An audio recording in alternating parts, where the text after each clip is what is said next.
Comilla ভিক্টোরিয়ান্সের side বেঞ্চে থেকে অস্ট্রেলিয়ার বিগ ব্যাশ সাকিব আল হাসানের পর দ্বিতীয় বাংলাদেশি ক্রিকেটার হিসেবে বিগ ব্যাশ খেলতে যাচ্ছেন, যিনি তার নাম আসলে আলাদা করে বলার মতন সময় আসলে নেই।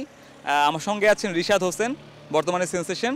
সবশেষ বিশ্বকাপে যিনি বল হাতে অনেক আলো ছড়িয়েছেন, সেই রিশাদ হোসেনকে সঙ্গে কথা বলবো আজকে। রিশাদ হোসেন, সময় সংবাদকে সময় দেওয়ার জন্য ধন্যবাদ।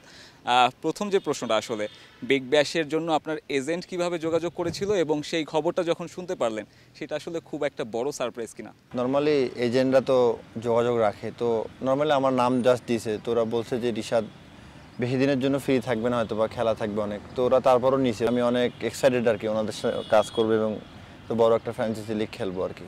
বিগ ব্যাশে আসলে সাকিব আল হাসানের পর কেউ খেলতে পারেনি। সাকিব আল হাসানের সঙ্গে কথা হয়েছে কিনা, কিংবা আসলে তার কাছ থেকে কোনো ধরনের সাজেশন নিতে চান কিনা?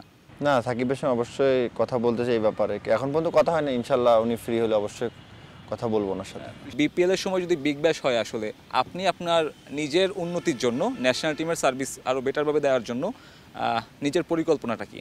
আপাতত তো এখনো লেট আছে, এখন কিভাবে কি হবে সেটা তো আমার হাতে নাই। এখন দেখা যাক সামনে প্ল্যান কি হয়, কখন কোনটা খেলা।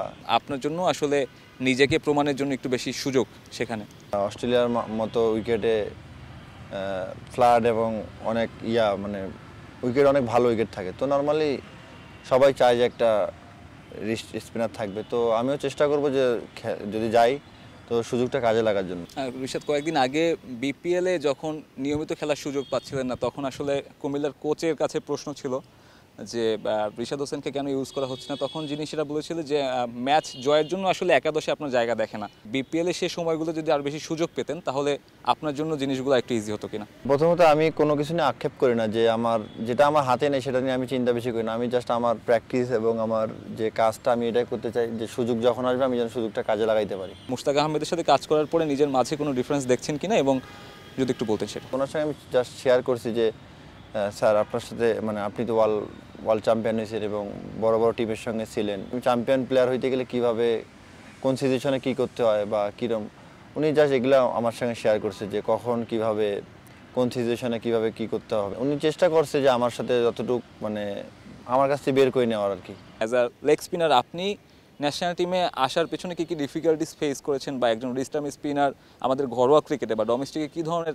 প্রতিবন্ধকতার সম্মুখীন হয়? আমাদের পিছনে কিন্তু এরকম কেউ কিছু করে নাই যে আমাদের লেগ স্পিনারদের উপকার হবে, প্লাস হচ্ছে আমাদের কেউ নাই যে অনেক কিছু করে আসে। লেগ স্পিনার বাংলাদেশকে অনেক কিছু দিছে, সাকিব ভাই দেখে অনেক লেফট আর্ম স্পিনার বেরিয়েছে, তো আমার মনে হয় এরকম কেউ একটা টোন সেট করে নাই। বিশেষ ডোমেস্টিকে আমরা দেখি লেগ স্পিনার অনেক বেশি রান কনসিড করে, কিন্তু সবশেষ ডিপিএলের যদি আমি উদাহরণটা নিই, শাহিন পুকুর হয়ে সব থেকে সেরা বোলার ছিলেন, আপনার ইকোনমি 4-এর আশেপাশে ছিল। আপনি অ্যাকচুয়ালি নিজেকে কোন জায়গা থেকে অন্যান্য রিস্ট স্পিনার কাছ থেকে ডিফার করবেন? প্রতিদিন ভালো খেলতে হবে, এটাই আমার কাজ।